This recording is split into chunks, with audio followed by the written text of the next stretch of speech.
What's up, you guys? Welcome back to my channel, or welcome to my channel. My name is Miranda Marie. Today I have a massive book haul for you guys. And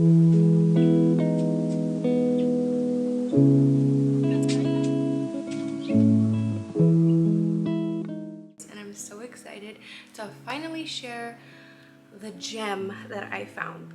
I don't know if like everyone has known about this website, and I'm just a late one. Bookoutlet.com, which is a discounted online bookstore where you can find a lot of like bestsellers or like popular book talk books on this website for literally cheap, like so cheap. I was flabbergasted when I found out about this website.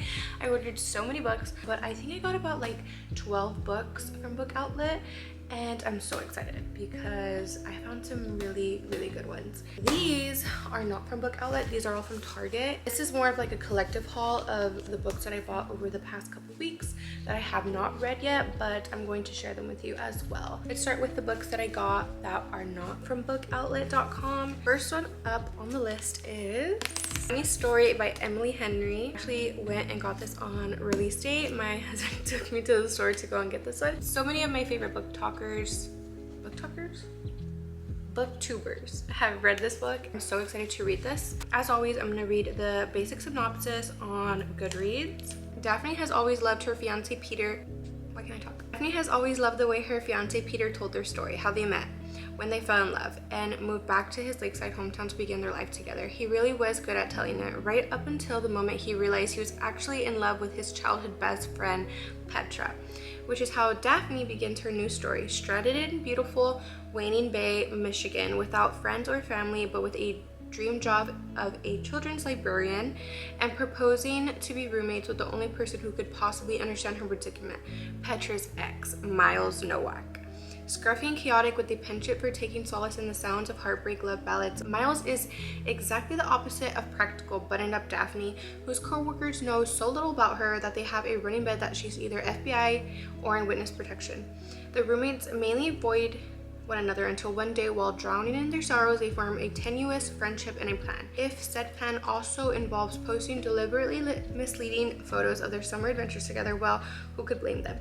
But all's just for show, of course, because there's no way Daphne would actually start her new chapter by falling in love with her ex-fiance's new fiance's ex, right? So excited to read this one. Next is Once Upon a Heartbreak. I need some coffee. Don't you just hate this sticker from Target? Once Upon a Broken Heart by Stephanie Gerber. So this is the beginning of a trilogy, but I didn't know that the Caraval trilogy is also related to this. Characters and the story from that line, you don't have to know about it, but it does pop up in this book. So a lot of people say to read the Caraval trilogy first and then to read this. Because if you read this first and you fall in love with this author, which everyone says you will, then you go back to read the Caraval series, it will be spoiled for you. I don't know. But now I'm just gonna pick up the Caraval series. How far would you go for happily ever after? Eveline Fox has always believed in true love and happy endings until she learns that the love of her life will marry another. Desperate to stop the wedding, Eveline am I saying her name correctly? Eveline strikes a deal with the charismatic, immortal Prince of Hearts, but she soon discovers that bargaining with the Prince of Hearts is a dangerous game. He has plans for her, plans that will either end in the greatest happily ever after or the most exquisite tragedy. I love that. Next, I picked up A Million Kisses in Your Lifetime. I sort of made a mistake. I bought this at Target, but looking back on my stack from Book Outlet, I had already picked this up, so I need to go return this. This is actually my friends and I, we have a book club called Shelf Love Book Club. This is our book for this month, so I picked it up so I can read it. It says, Ren Beaumont is many things, beautiful, smart, innocent. Everyone at Lancaster Prep either loves her or wants to be her. I'm the only one who sees Ren for who she really is, a repressed little Miss Perfect who keeps her feelings locked up so tight she's probably close to bursting. She thinks she's above all of us, even me. I shouldn't be drawn to her. She's not my type, until you're forced to work together on a school project and realize we might have more things in common than we thought. Soon enough, I find myself completely obsessed with her, no matter how unlikely we are to everyone else, and I will do anything to make this girl fall in love with me. Anything. so excited to read this and then have our little monthly get together and talk about it with my friends. But I have to return this copy because I already got it on Book Outlet for, I'm pretty sure, like $5. Friendly reminder that Target price matches with Amazon and Walmart, and you will always find them 100% of the time cheaper on Amazon or Walmart. Just show them your phone at checkout and they will price match. This is one that I'm so excited for because this one was Destiny Sidwell's first 5-star read of 2024, and I love Elsie Silver. I've read I think 2 of her books. I haven't read the whole Chestnut Springs series, but I have read 2 of them, so I'm so excited for this. This is Wild Love by Elsie Silver. Again, right smack in the middle of the book. Why do you do it? Why do you do it? She's been driving him wild for years, the good kind of love, the bad kind of wild, but mostly the kind of wild that comes with wanting your best friend's little sister and knowing you can't have her. Forbes may have labeled Ford Grant the world's hottest billionaire, but all he cares about is escaping the press and opening a new recording studio in the gorgeous small town of Rose Hill. Something that comes to a screeching halt when he ends up face to face with a young girl who claims he's her biological father. Whoa! Now he spends his day balancing business with parenting a sullen 12-year-old, all while trying desperately to keep his hands the hell off of his best friend's little sister, Rosie Belmont. After living in the city, Rosie came blasting back into town like a storm. Beautiful, messy, and chaotic. Ugh, I love that. And one wide-eyed, desperate plea for a job is all it takes for Ford to hire her. He vows to keep her at arm's length. Tries to stick to scowls and grumpy one-liners, but with her, verbal sparring is a type of foreplay. Friction that soon turns to blistering heat. Ford knows damn well he shouldn't cross that line, but shouldn't and can't are 2 very different things, and the only thing he can't do is resist her. I'm so excited to read this book. The cover is just like me in a book.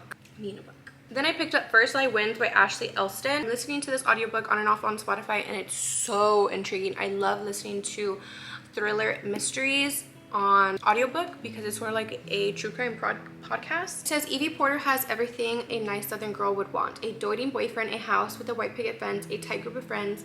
The only catch: Evie Porter doesn't exist. The identity comes first: Evie Porter. Once she's given a name and a location by her mysterious boss, Mr. Smith, she learns everything there is to know about the town and the people in it. Then the mark: Ryan Summer, the last piece of the puzzle. Evie isn't privy to Mr. Smith's real identity, but she knows his job isn't like the others. Ryan has gotten under her skin, and she's starting to envision a different sort of life for herself. But Evie can't make any mistakes, especially after what happened last time. Evie Porter must stay one step ahead of her past while making sure there's still a future in front of her. The stakes couldn't be higher, but then Evie has always liked a challenge. If you have Spotify Premium, you can listen to certain audiobooks on there, and this one is on there. So good. I can't wait to finish this one. Now, moving on to all the books I got from Book Outlet. I'm gonna pull up the prices here so I can show you guys. And then on the screen, I'll also show you what the book is listing for at Target. So first up, I got a box set of the Shades of Magic series. It comes with 3 books. This is by V.E. Schwab. This is the same author that wrote The Invisible Life of Audrey LaRue, I believe. I always see these books at Target and they look so interesting. I found the box set on bookoutlet.com. I paid $22.49. I'll list here what it would cost to buy them at Target. The Shades of Magic series: a darker shade of magic, a gathering of shadows, and a conjuring of light. So the Shades of Magic series is a gas lamp fantasy phenomenon by author V.E. Schwab. Kel is one of the last Antarai, magicians with a rare coveted ability to travel between parallel Londons: red, gray, white, and once upon a time, black. Officially, he's an ambassador. Unofficially, he's a smuggler. After an exchange goes awry, Kel escapes to gray London and runs into Delilah Bard, a cut purse with lofty aspirations. Now, perilous magic is afoot and treachery lurks at every turn. To save all the worlds, they'll first need to stay alive.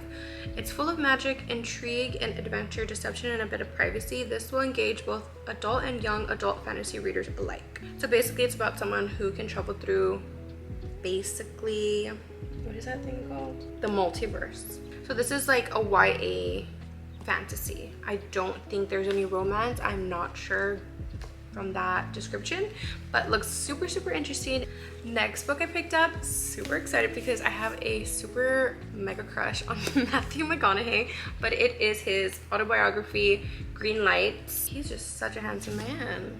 Well, all right. I paid $9.49, and this is a hardcover book, so that's incredible. Oh, look it. Isn't that so cute? I love this. Journaled throughout his whole entire life, and then he put excerpts of those journal entries into the book as well. So I think he actually narrates the audiobook of this. I want to check if it's on Spotify Premium because I would love for Mr. McConaughey read me the story of his life. If there's one thing about me, I love Paris. I love France. I love Europe. I've only been there once. I got engaged there. If there is a book with Paris in the name or the Eiffel Tower on the cover, I'm gonna get it. So the next one I picked up is The Paper Girl of Paris by Jordan Taylor. I picked this one up for $5.50. Are you kidding me? It says, now, the 16-year-old Alice inherits an apartment in Paris that has been locked for over 70 years. She is determined to discover why its existence was hidden from her family for so long. However, the more time she spends digging through the mysteries of the past, the more she realizes that there are secrets in the present that her family is still refusing to talk about. Then, ever since the Nazis invaded France, Adeline has been determined to do something. When she meets Luke, the dashing and enigmatic, in my last video I could not say that word, enigmatic leader of a resistance group, Adeline feels she finally has a chance to fight back. And even if it means risking her safety, her reputation, and her relationships with the people she loves the most. Although separated by generations, Alice's and Adeline's fates are intertwined in ways both heartbreaking and hopeful. Jordan Taylor masterfully weaves together both girl stories in a thrilling combination of high stakes, tantalizing mystery, and the romance of the City of Lights. Ugh. I've never actually seen this book like on TikTok or Goodreads or YouTube or anyone recommending it, but I read the synopsis on Book Outlet, and then just because it says Paris and it has the Eiffel Tower on the cover, I was immediately intrigued, and it sounds so interesting, and I can't wait to read this book. The next book I picked up is like circa 2012, Tumblr, hipster era, Looking for Alaska by John Green. I already read this book. I read a lot of John Green books when I was in 8th grade, freshman year of high school, and this is just an OG book, so I picked it up because I got it on Book Outlet for only $3.49. $3. I had a copy of this book from when I read it a long time ago, but when I moved out of my parents' house, I packed up all my books and they grew a pair of legs and walked away. I don't know where that box is, and I think about it every single day. I had so many good books in that box, and I just don't know where it went. First drink, first prank, first friend, first love, last words. Miles Halter is fascinated by famous last words and tired of his safe life at home. He leaves her boarding school to seek what the dying poet Francis something called the Great Perhaps. Much awaits Miles at Culver Creek, including Alaska Young, who will pull Miles into her labyrinth and catapult him into the Great Perhaps. Looking for Alaska brilliantly chronicles the indelible impact one life can have on another. A modern classic, the stunning debut marked #1 best-selling author John Green's arrival as a groundbreaking new voice in contemporary fiction. I really want to reread this a decade after I read it for the first time and see how I feel about it now. That's the amazing thing about reading and like building a collection of books, is every time you read a book, you see it differently, you pick up new details, you look at things in a different light. So I can't wait to reread this one as an adult. This one I'm super excited about. I see this all over TikTok. This is a YA book, I believe. The Inheritance Games by Jennifer Barnes. This is the first book of a trilogy, if I'm remembering correctly. I don't know if it's 2 books or 3 books. Yeah, 3 books. It's a trilogy. And I got this book for $5.50. Crazy. Secret passages, elaborate riddles, billions at stake. Avery Graham has a plan for a better future: survive high school, win a scholarship, and get out. But her luck changes in an instant when billionaire Tobias Hawthorne dies and leaves her virtually his entire fortune. The only catch? Avery must move into his sprawling mansion full of secret passages, riddles, and codes. Unfortunately for Avery, Hawthorne House is also occupied by the family that was just disinherited. Ooh, this includes the 4 Hawthorne grandsons, dangerous, magnetic boys who grew up with every expectation that one day they would inherit billions. Heir apparent Grayson is convinced that Avery is a con woman, and he's determined to take her down. But his brother Jameson views her as their grandfather's last hurrah, a twisted riddle and a puzzle to be solved. Caught in a world of wealth and privilege with danger around every turn, Avery will have to play the game herself just to survive. I'm so excited to read this book. It sounds so interesting. This is another book that I read in my adolescence, and I had a physical copy. It wasn't this one. This one's different. This one says 50th anniversary edition. Lost in the box of books that just flew into the wind. But this is Go Ask Alice, and I picked this one up for $5.99. So I remember this being just like journal entries of Alice, and this is anonymous. For 50 years, this acclaimed best-selling first-person account of a teenage girl's harrowing descent into the nightmarish world of has left an undeniable mark on generations of readers. As powerful and as timely today as ever, Go Ask Alice remains a definitive book on the horrors of addiction.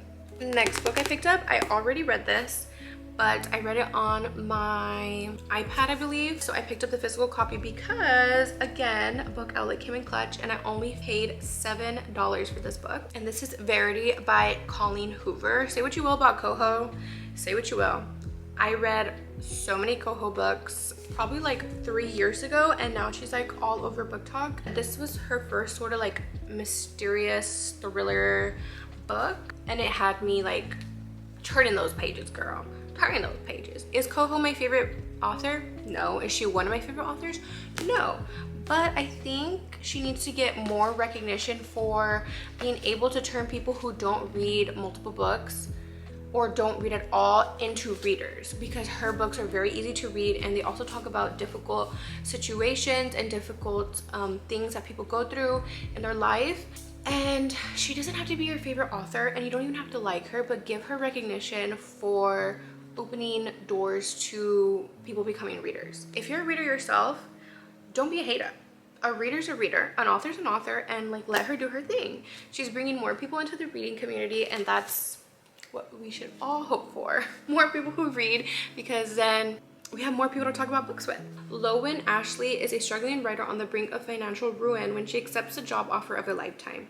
Jeremy Crawford, husband of a best-selling author Verity Crawford, has hired Lowen to complete the remaining books in a successful series his injured wife is unable to finish.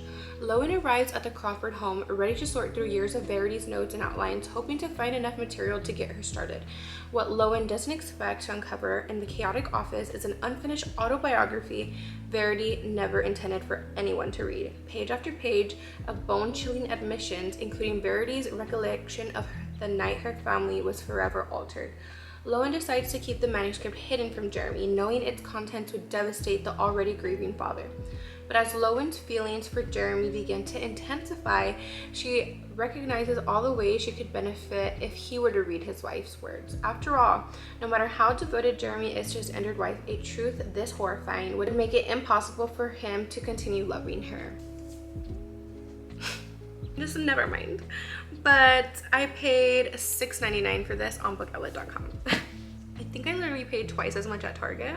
This one I'm so excited for. Take a shot every time I say I'm excited for one of these books. I think I've said it for literally everyone, but this is The Cruel Prince by Holly Black. Fantasy romantasy book. So excited. Sharpen your blade, harden your heart. Jude was 7 when her parents were murdered, and she and her 2 sisters were stolen away to live in the treacherous high court of Fairy. 10 years later, Jude wants nothing to do than to belong there, but many of the Fae despise humans, especially Prince Cardon, the youngest and wickedest son of the High King. To win a place at the court, Jude must defy him and face the consequences. From #1 New York Times bestselling author Holly Black comes the first book in a stunning trilogy filled with twists and enchantment as one girl learns the meaning of true power. So this is the first book in a trilogy. I'm so excited because I've heard so many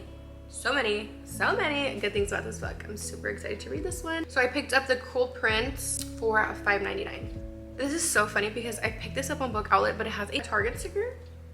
Life and Death, Twilight Reimagined by Stephanie Meyer. I read all of the Twilight books when I was literally in 5th grade. I don't even know how old you are in 5th grade. Like 11. And I still love Twilight. I watch Twilight maybe once a month. I love Twilight. So I picked up this one. I really don't even know, like, what is it supposed to be? I don't know anything about this book other than it's by Stephanie Meyer and it just said Twilight, so I picked it up. And I picked it up for $7.49. There are two sides to every story. You know Bella and Edward. Now you get to know Beau and Edith.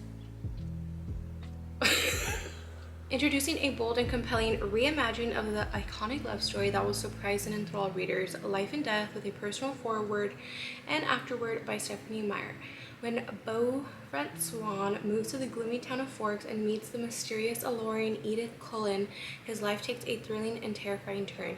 With her porcelain skin, golden eyes, and mesmerizing voice and supernatural gifts, Edith is both irresistible and what is with this word?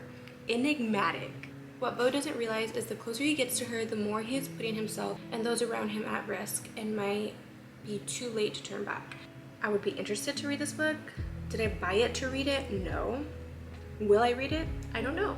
But I love Twilight, so I picked this book up. Last book, this is the one I was most surprised by. New-ish release. Super popular, bestseller, super popular on Book Talk, hardcover book. Fourth Wing by Rebecca Yarros. $9. I paid $9 on Book Outlet for this book.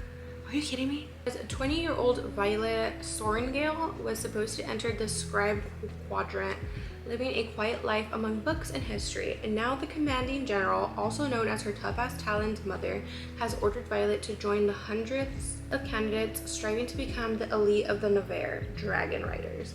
But when you're smaller than everyone else and your body is brittle, death is only a heartbeat away, because dragons don't bond to fragile humans. They incinerate them. With fewer dragons willing to bond than cadets, most will kill Violet to better their own chances of success. The rest would kill her just for being her mother's daughter. Like Zayden Ryerson, the most powerful and ruthless wing leader in the Riders Quadrant. She'll need every edge her wits can give her just to see the next sunrise. Yet with every day that passes, the war outside grows more deadly. The kingdom's protective wards are failing and the death toll continues to rise. Even worse, Violet begins to suspect leadership is hiding a terrible secret. Friends, enemies, lovers, everyone at Bagsgath War College has an agenda. Because once you enter, there are only two ways out: graduate or die. I'm so excited for this. This has been #1 on my TBR for so long, but I have not read any of these books because I've been waiting to do this haul for you guys, and I'm so excited to finish the books that I'm reading and read this. So that is it for my book haul. I will leave a direct link to all the books that I bought down below. I'll leave all my links as well to my Goodreads. Thank you guys so much for watching, and I'll see you guys next time.